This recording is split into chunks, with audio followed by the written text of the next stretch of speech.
Hello everyone, it's Sita here. Today I am bringing you an episode from the jungles of Chiang Mai. I am with a very close friend and an amazing person. We've been chilling out here, trying out some of the amazing strains he has. But yeah, today I'm with Suracheth of Organic Matter, and I'm just really excited to have him talk about his wisdom, his experience, because he's someone I respect a lot.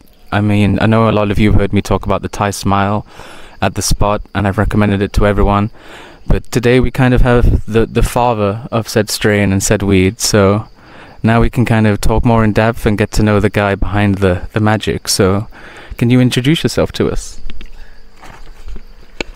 Hi, thank you for having me here. My name is Suracheth Pomarak, a nature lover and a ganja grower or ganja educator, and the founder of the Organic Matter brand. And our target of the brand that we want to do is we trying to think about sustainability first.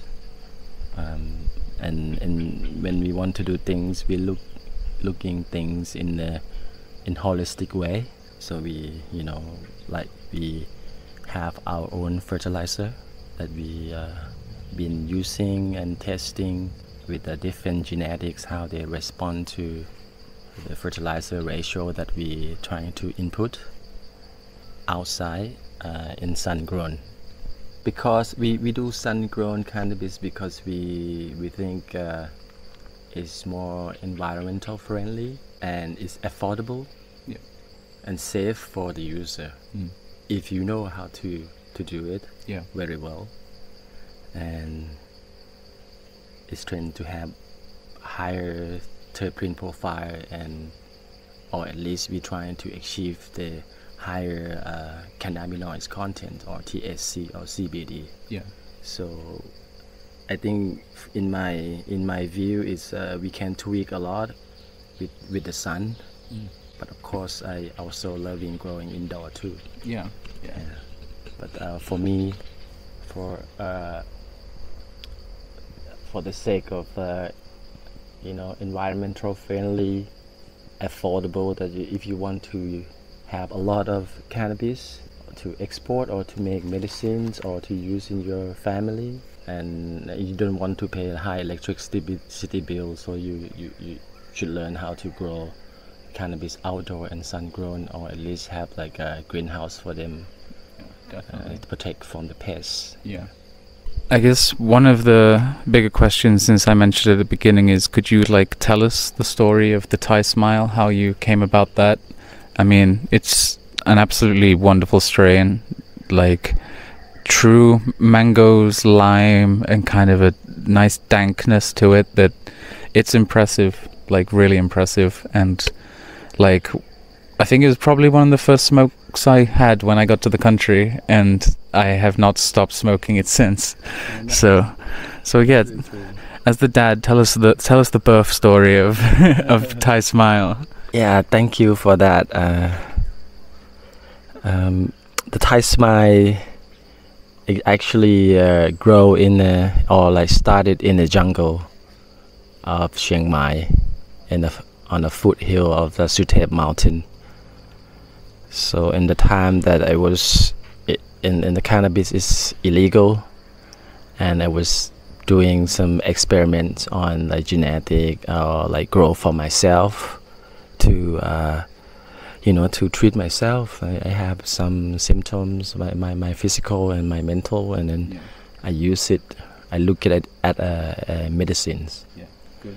So and then since what happened is some people like the strain that I grow. Yeah. Before it's legalized for cannabis in Thailand, 1 year before that, I've been growing and dealing with the cannabis, and use it for myself, and sell it to my friend, and it's got kind of popular in the underground scene in Chiang Mai. People want a dank smell from the jungle. I know that there's different people have a danks from Smeng area or like Jomtong and different area. I'm feel like privileged to be in the position to try other people's strain and to smoke different people growing. And for the like in my area, they also know me as a dang jungle guy. Yeah. So sometimes we deal with like either in the jungle and then give the bag to the guy and the guy left and so on. Yeah. And at some point you stumble into like wrong people. So basically I got like kind of like betray and like got robbed all the weed and so on. Yeah. Got robbed the weed that I grew, and they robbed me with the gun and everything, and took the weed and let me go and so on. So and the time that I think that it might be maybe too dangerous for me, and also especially for my family. Yeah. So I'm thinking to stop. Yeah. So that I took you to the jungle area, another area where I told you that I rent that hut, and then I have the operation in there, do it myself, and then expand it outside in the jungle. Make a dome, plastic dome, tarpaulin dome, and everything, like by myself, and grow in the jungle and distribute it to Chiang Mai city. Yeah. So I don't want to be well known for that, but it's not. I looking at the medicine. That what I said at the end of the day, people need to be chill, need to be cured, need to be like relaxed. Yeah. And I look at it like that. But yeah, unfortunately I came across that, but that's how the enticing started, because I thought that I gonna quit growing, stop renting that place and take everything back home. Yeah. And it's it's a bit terrible experience on these people like robbing me and so on. And I should quit. Yeah. And my friend, he's an artist in Chiang Mai town, that also a fan, a friend and a fan of my cannabis. He liked to smoke my cannabis, and he came to visit me at the shade and spend some time together. And he came with the seeds, 3 seeds, I remember. He came with 3 seeds. He told me Thai smile, and that's the world of seeds. Thai smile. Oh, not Thai smile. Sorry. Wild Thai. Okay. Wild Thai. He told me those seeds is wild Thai and Pupan from Isan. Yep. Pupan strain. Mm. Yeah, from Pupan mountain strain. That's cool. So I sprouted those seeds. So I thought I would quit, but I still sprout those 3 seeds. Yeah. And it became like one as a female. Mm. So I kept the female because it's so Yeah. It's like stinky and lemony, mangoey, wild flower, earthy. Mm. I have very complex terpenes. Very complex. Yeah. Yeah, and limonene. Yeah, Yeah. strong limonene. Very strong. Yeah. I kept that generation, and then I end up with like not stopping, and then kept that only one genetic, Yeah. and then keep it on, keep everywhere I move, and I keep it with me, and where I plant it's self-pollinated, and I got the seeds. Mm. So it will be I don't know this the term that I have to use, like if they use F1 is the rantless is with rantless, right? But this is the self-pollinated, will be inbred. Cross almost. Inbred. Inbred. Yeah, inbred line. We say IBL. IBL. Yes. Yeah. Yeah, inbred line. So it's inbred 3 times. Okay. I carried it on 3 times because I want to carry it until it's not inbreded. Yeah. So the fourth and the fifth generation start to get better and better, and there's two phenotypes to it. One a little bit more leaning to the earthy and the flowery kind of tone.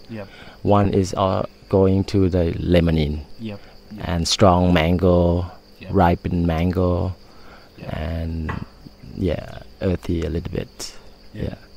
So I think Thai Smile is the best name for it. It's like Thai Smile. The Thai flavors, you know, a little bit of earthiness, a little bit of mango, citrus. This name is came from my wife. That you have to keep smiling. When you come to Thailand, you smoke Thai Smile. You smile. It's the land of smiles. The land of smiles. So Thai Smile, and it's working very well, and you can smoke it all day. And I've sent it to test. It has about 16.8% THC and 5% CBG. So total cannabinoid about 22. That's why I think they get a little bit stoned, but it's like kind of sativa feeling. You can ride. It's relaxed. It doesn't push you over like an indica does, it's not like push you into the doomsday. You can work smoking that. I mean, I can smoke the indica sometimes. I like those too. I like indica sometimes. And we're working on this Thai Smile, and also we are hunting for the phenotype. That last season I hunted for the Runs of Eden that you smoke already. Really I have good. two phenotypes. Both are really nice. Skittles leaning, and also like fruity, forbidden fruit leaning too. That's also like we do experiment on the aging of the product. Like we try to age in different, and then we get it tested to friends. So you got 3 months Runs of Eden, you got 6 months Run of Eden that cure in the control room.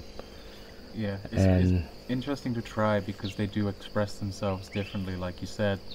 And that's what I love, is like it's the same strain, but when you even do these phenos or drying methods, like it can change these factors, which I think a lot of people don't really notice. And I think that's why it's really cool that you like experimenting with all these different styles and like aging processes.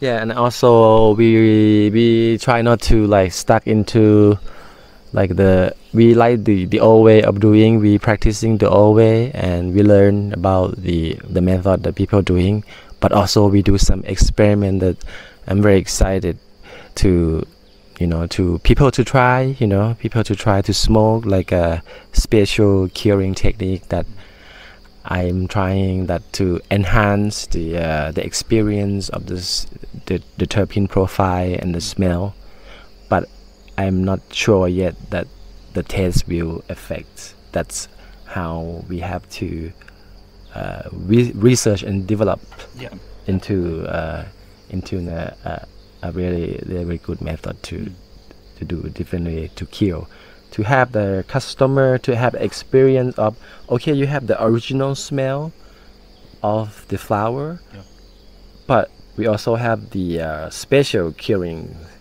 process for you to smell and try. It's nothing wrong, nothing right, but it's different feeling, different experience, and it's creative. For sure. And from that, and then also after we hunt for the pheno, the Runs of Eden, this one, the fruity one, we cross it with Thai Smile. We still and then developing. You see my hospital and the rescue room. That's that's how we bash with the genetic. Like trying to get the best out of it, or like changing in different way, or experiment with it. Just look at it like a science, and try and errors. So definitely.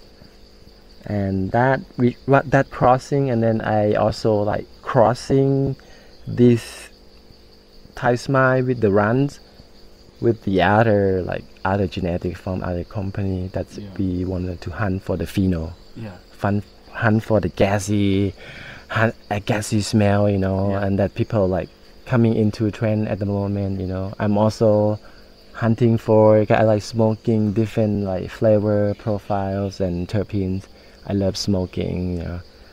I love experiencing different smell and flavors. That's the joy of it. Definitely. More or less like we wanted to try to produce like more or less like craft cannabis. Craft cannabis. That's best description for what you guys do is a craft cannabis. And I guess another thing I want to talk to you about is like the soil and everything else that you guys are producing aside from flower, because I think that's important, because again, it's kind of the recipe for what you're using to grow all your amazing weed. So please tell us about that, man. Yeah, when I was in the jungle, like I'm trying to think about what kind of recipe that I could tell someone to do it and could do it well, even though no experience or the first time grow. So I'm trying it myself quite a lot, trying different things, but mostly organic. But it's about the ratio. The ratio of the fertilizer of the stage of the plant that's growing, you know. You have to know the ratio of it. Not too hot, you know, not too much fertilizer, not too much nitrogen and so on. So it's about the ratio, and I figured it out like when I have that. It took me about 1 year to try and errors, and I came up with a good soil recipe that I use. You see where we live is a foothill. We use the microbes that grow on the soil on the foothill, mix it in with worm casting and peat moss and perlite. That's our main ingredients. Basically, like worm casting heavily. Yeah, that's really cool. So like also borrow the untouched soil from the decomposition of the big trees that we live around here. And we get a lot of leaf falling on the floor, and then we observe it, and then we look for the mycorrhizal fungi that's in this kind of particular area, and we mix it into the soil. It's called living soil buckets. So I made the buckets that also, you know, I'm thinking about, okay, if you wanted to buy the soil, then you still have to buy the pot. So I made the buckets that you could like drill the hole through it to do like a growing pot. That's cool. So you don't have to do anything, just open the lid and then put your seeds in there, you know, put some water like pH 6.5 6.8 to water your seeds, and then it will grow. And then, you know, after that we can talk about the fertilizer that we have that you can use or people can use. I think in the cannabis world, people have different way of like feeding their plants, you know. I think it's nothing right or wrong, but you actually have to know your plants, how it responds to your recipe. So the other thing that we have is we have the fish fermented fertilizer that we fermented with cannabis buds and molasses and brown sugar. And pineapples, chopped pineapples, have a lot of potassium in it. That's interesting. And then also have abilities to digest all these fish bones, fish meat, you know. So we fermented for 1 year, and, you know, to get all these micronutrients and primary nutrients, NPK. So the fish fermented you can use like to spray the plants, Your plants will love it. Just 1 ml per 1 liter of water. You spray them, they will love it. Under the leaf, that will be they will pray for it. They will like make their pray. Yeah. But I don't want to be like too advertising, but you can try, And then I always wanted to give the knowledge or expand the knowledge that you can take and do your own things. And also after you have fish fertilizer, and also when coming to like to fix something not balanced in the soil, we use the photosynthesis bacteria that we use. It's not like a special kind of recipe, but we made them, and then we want people to use it because the photosynthesis bacteria can draw the nitrogen in the air back to the soil for you. Okay. For the plants, not for you, for the plants. Yeah. For the root system. It's called photosynthesis, but they actually can draw that. That's really cool. Yeah. And also like they digest a lot of like phosphorus. Okay. Yeah. Adjust the balance. A lot of people using in aquariums, right? Yep. And a photosynthesis bacteria. Yeah. Yeah.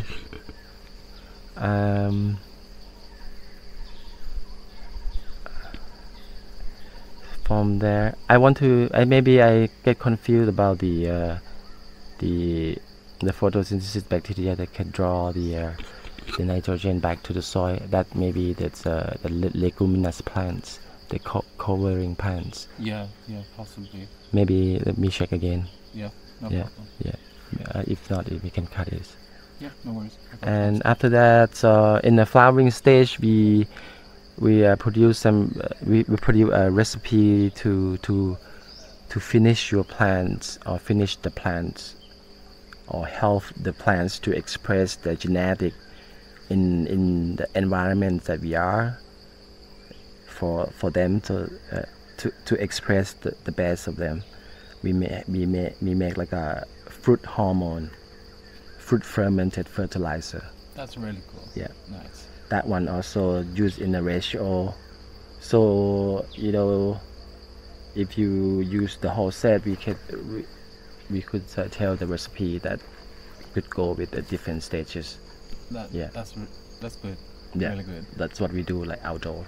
Nice. Yeah, we don't mind to give away the recipe, or you can do. That's good. That's why I respect you. Yeah. You don't mind sharing your knowledge. Yeah. So let's see, let's see how it goes, and we'll see everyone on the road, and somehow, if you are a cannabis lover, we'll bump into each other, and then we love each other. For sure, man. Yeah, thank you so much for coming on the podcast, because I wanted to share just your knowledge and your vibe with everyone. But before we get going and stuff, is there anything else you want to share with the people? Any message you want to give? Any moment of inspiration? Keep growing. Keep growing. And thank you everyone for listening. And I'll have all the links and stuff in the description. I'm sure you'll hear from us all very soon. And I'm going to be showing off a lot of the weed that we've been smoking today on the Instagram. So don't forget to follow. And keep growing, stay high, and have a good day.